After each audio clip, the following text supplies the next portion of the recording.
morning, hi.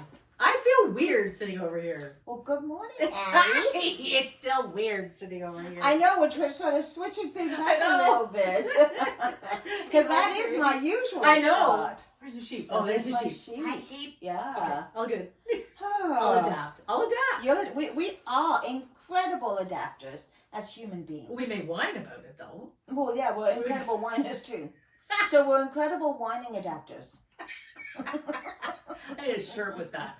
I'm whiny, but I'm adaptable. Okay. There we go. You know, I got a cricket for Mother's Day from my Joan Ross. And that's not a little thing. There's not a little insect. No, it's so cool. So Elspeth made him a sticker. I'm not going to tell you what it said. It's not appropriate. But the two of them got quite the kick out of it. And he's got it on his hard hat for work. Yes. A cricket is one of these things that can make stickers and make cards and make cutouts for T-shirt things. For mugs and all this other. It's an artsy crafty thing. So this is going to be the summer of cheesy t-shirts as summer uniforms.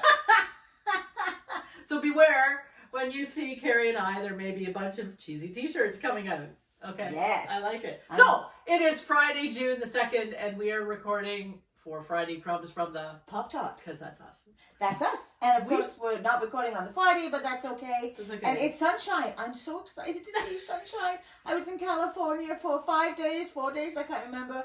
And no sunshine. It was foggy and misty and chilly. Well, that was Saturday here. Saturday of the long weekend was foggy and see, Saturday and misty was and the gross. nice day in Santa Barbara, yes. Yeah, so it was May long weekend. We're recording this just after this. So it was Sunday and Monday were insane. People everywhere. Yeah. Just down at the coffee shop, and he said, I don't know, I can't tell you the number of cups of coffee I made. And I said, well, good for you. He said, yeah, everybody was talking about it. This is what it was like before the pandemic. And he said, I didn't work here before the pandemic, so I don't know. Yeah. But more people commented on that. This is what it felt like. I got to tell you, I was in Santa Barbara for the first time since March weekend. Right, when 2020. everything shut down. So I have a picture of the airport from that infamous weekend when I was making my way home when California went into a state of emergency. The world went into a state of emergency. Yeah. And then taking a picture as soon as I got off the plane with all of these people in the airport. And it was just surreal. Yeah. Seeing some of the streets, the parking lots that were absolutely empty when I left last time. So it was really neat to be there there was no restrictions, right? Like nobody was checking COVID tests. There was no sign of COVID tests there. Wow. There was a gentleman beside me on the plane. I coughed a couple of times. I'm asthmatic, having spent 5 days in a foggy, misty town. So it had exacerbated my cough a little bit. So he was so cute. He put his mask on. No! So But that's okay. I did say to him, I said, now, if you put your mask on for any other reason other than the fact that I had a little cough, that's fine. I just want to let you know I'm asthmatic. Yeah. And so fog, all of that, now the air blowing, Yeah. it's just got that going. He's like, oh, I just didn't want to be rude, but okay, and he took it off. Oh, that's so sweet. So cute. But like everything, I keep saying the world's coming back online, right? But of course, no, we're not. The world's coming back in line. Yeah. Right? Okay. Yeah, I like we that. went I like online that. when pandemic hit because we had to get onto Zoom and all of that. Yeah. But everything's starting up again, and I think it's just like we're all coming back in line. Right? I like that. Face to face, elbow to elbow, Yeah. like all of those pieces. I like that. That's a good phrase. So think about that. Yeah. We're not coming back online. We're coming back in line. I That's like that. right. But with difference, right? With changes. Anyways, but some things don't change. Tangent. That's right. Yeah, right off the bat. Anyway, Okay, so as we'll you focus said, on this. Friday, June the 2nd, Yeah. and we're going to look at the Gospel of Matthew, Yeah. chapter 16, Okay. verses 24 to 27. Okay, short piece. All right, it's a short piece. Okay. And it's the cross and self-denial Oh dear. after being at a conference, self-denial. So Annie, do you want to read this? Sure, I'll read it. Okay. Okay. Matthew 16, beginning at verse 24. Then Jesus told his disciples, if any want to become my followers, let them deny themselves and take up their cross and follow me. For those who want to save their life will lose it, and those who lose their life for my sake will find it. For what will it profit them if they gain the whole world but forfeit their life? Or what will they give in return for their life? For the Son of Man is to come with his angels in the glory of his Father. Then he will repay everyone for what has been done. Truly I tell you, there are some standing here who will not taste death before they see the Son of Man coming in his kingdom. This is the gospel of Christ. Praise to you, Lord Jesus Christ. That's a hard one. It is. Oh, if anyone would become my followers, let them deny themselves and take up the cross. Wow. So what was going on during that time? People were worshiping false idols. They were doing their own thing. It was kind of lawless. Everything was messed up. People weren't listening to each other. So Jesus is telling them, you follow this, you do this this way, and you will have life for eternity. You know, there was a cartoon I saw once, and the image of it has always stayed with me. And it was such a simple one, but it was, you know how this cartoon strips are, and each picture, there's different stages of the journey. So at the beginning, there's all of these folks who are walking, and they're carrying crosses. Okay.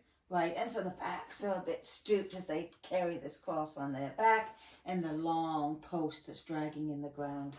And then you see the next frame, and there's some of those folks who have just taken a little bit off the end of their cross. Oh, so it's a little lighter to carry. Right. And then you get to the next frame, and some more people have done the same, and so the crosses are getting shorter and shorter on some of those folks. And in the very last frame, they come to this abyss. And there's no bridge. Right. But the ones who had the long, like the cross that they originally put on their shoulders to carry, put it up, tipped it, and it covered, went over the abyss. It created created this bridge. And the imagery of that was so powerful because, sometimes we give pieces of ourselves away. Yeah. Or pieces of our integrity, or pieces of our moral compass, as it were, to lighten the load because it feels like a heavy burden. Yeah.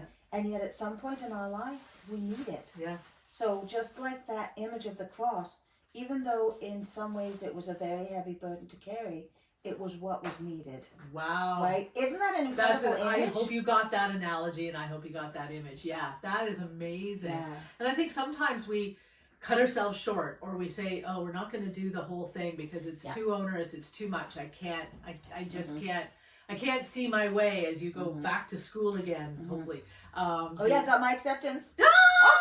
Okay, we got to celebrate. She's going to do her doctorate in ministry. Oh my goodness. But going back, I mean, either you do it all in or you don't. Yeah. And doing it all in means a sense of accomplishment. That's right. It means that, and that's what Jesus is saying to the disciples. You got to be all in, folks. Yeah. You can't be foot in two camps. It's just not going to work that way. Yeah. So, just taking up the cross as I wear a cross. I've got a cross on today, my silver cross. So wearing that reminds me of the cross that I carry, not the big one that I may carry on my back or whatever, and cutting pieces off. But I really like that. You've got to go all in. It's got to be all there or nothing. Yeah. It's like, interesting. Well, it's like, you're swimming across a pool. Right. And you do 99 strokes. You've got one stroke left. Right. To hit the edge. Yeah.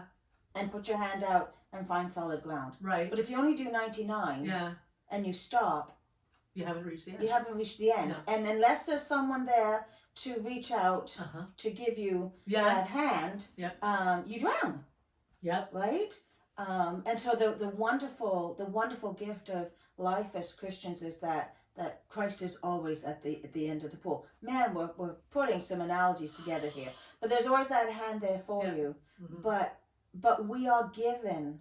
We are given what we need. Yes, I was just going to say. Right, we're given what we need for the journey, and it's not always an easy weight to carry, but carry it we must. Yeah.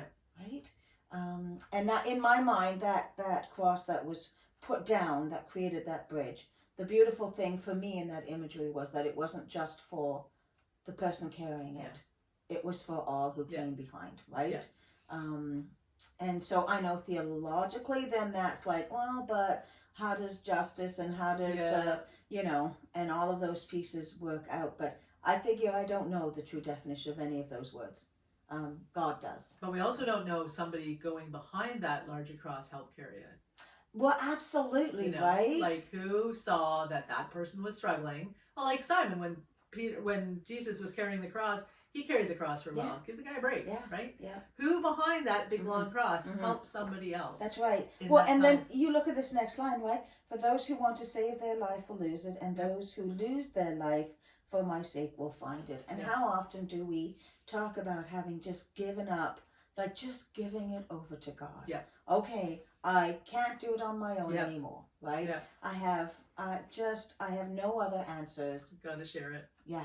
Gotta share it. And we give ourselves over to Christ, and then truly find life eternal, right? Just find that beautiful salvation. Something happens. Yeah. Oh, it's such a lovely way to end.